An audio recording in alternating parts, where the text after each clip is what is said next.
on note des poussées et des rémissions. Comme diagnostic étiologique, s'agissant des purpures vasculaires, ils peuvent être classés en purpures vasculaires inflammatoires et purpures vasculaires non inflammatoires. Le caractère inflammatoire est attesté par la présence à la biopsie cutanée d'une vascularite leucocytoplasique. La leucocytoplasie correspond histologiquement à l'association d'une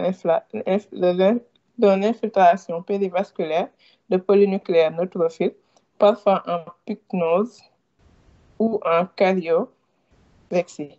Cette infiltration peut être faite de lymphocytes après quelques jours d'évolution. Une nécrose fibrinoïde est fréquemment observée.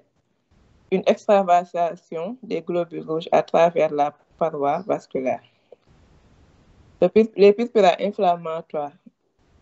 Les vascularites d'hypersensibilité, ils constituent les vascularites leucocytoplasiques d'origine médicamenteuse, infectieuse ou bien toxique.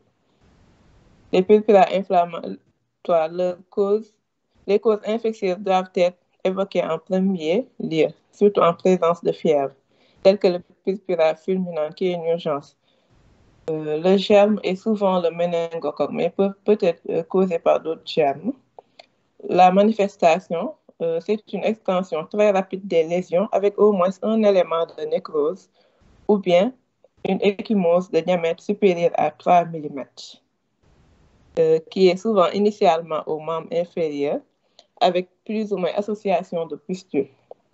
Le tableau systémique est au premier plan avec un syndrome infectieux, des signes de sepsis sévère, voire même un état de choc. Des troubles de la conscience. Tout purpura fébrile est un purpura méningocoque jusqu'à la preuve du contraire et qui peut évoluer en quelques heures vers le décès. Donc, c'est vraiment une urgence. Et doit faire évoquer le diagnostic et conduire à une antibiothérapie en urgence et à faire admettre le patient en unité de soins intensifs et la précocité de la prise en charge doit être mise en œuvre. Sur cette image, on peut voir un nourrisson qui présente un purpura fulminant avec même des pustules et les zones de nécrose.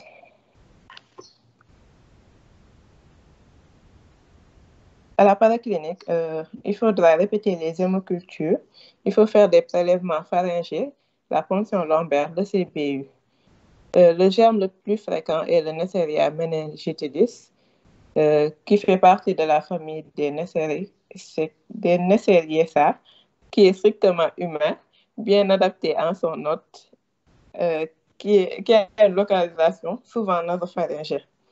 Et on a 13 sérogroupes. Il survient souvent chez les terrains tels que les splénectomisés, les drépanocytaires, les syndromes néphrotiques. On peut aussi noter l'endocardite subaiguë d'Osler qu'on retrouve souvent chez les adolescents, doit être évoqué devant tout purpura fébrile avec un souffle à l'auscultation cardiaque, surtout chez un patient valvulopathe. Il faudra faire l'hémoculture et l'échographie cardiaque.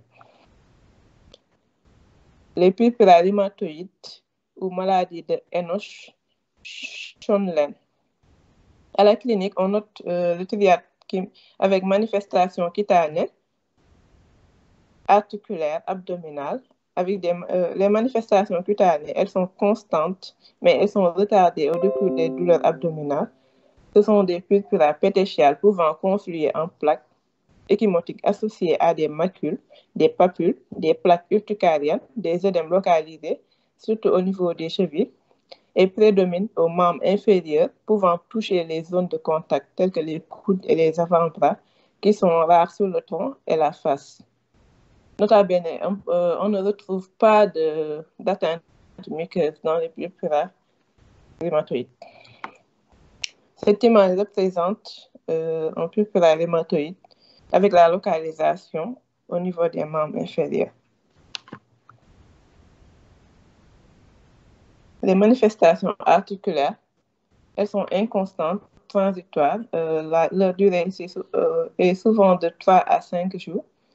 Elles sont souvent Ils sont parfois inaugurales avec des arthralgies, des grosses articulations et ou arthrites bilatérales qui sont symétriques, qui prédominent aux membres inférieurs, résolutives en quelques jours, sans séquelles, avec des possibilités de récidive.